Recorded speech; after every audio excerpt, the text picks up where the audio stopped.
In early 1776, France set up a major program of aid to the Americans, and the Spanish secretly added funds. Each country spent $1 million to buy munitions.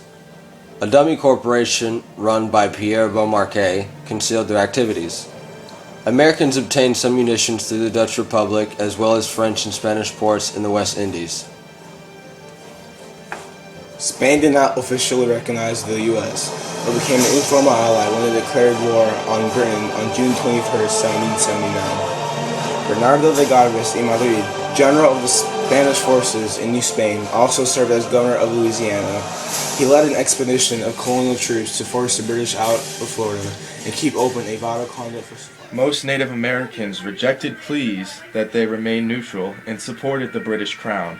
The great majority of the 200,000 Native Americans east of the Mississippi distrusted the colonists and supported the British cause, hoping to forestall colonial encroachment on their territories. Those tribes that were more closely involved in colonial trade tended to side with the revolutionaries, although political factors were important as well. Although there was little major Native American participation during the war, except for 4 of the Iroquois nations, the British provided Indians with funding and weapons to attack American outposts. Some Indians tried to remain neutral, seeing little value in joining a European conflict and fearing reprisals from whichever side they opposed. The British provided arms for the Indians, under Loyalist leadership, to raid frontier settlements from the Carolinas to New York. In 1776, Cherokee war parties attacked American colonists all along the southern frontier of the uplands. Free blacks in the North and South fought on both sides of the Revolution, but most fought for the colonial rebels. Both sides offered freedom and resettlement to slaves who were willing to fight for them, especially targeting slaves whose owners supported the opposing cause.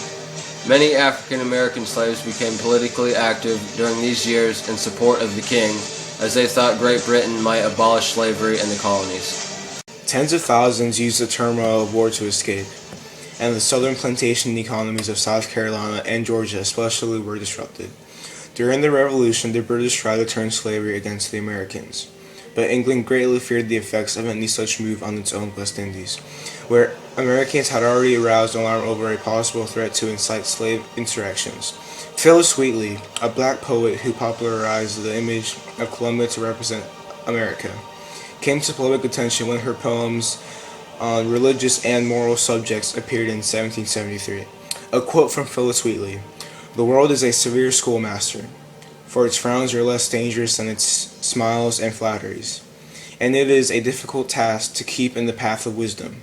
Another poet was William Blake, born in London on November 28, 1757. A quote from him: "Both read the Bible day and night, but thou read black where I read white."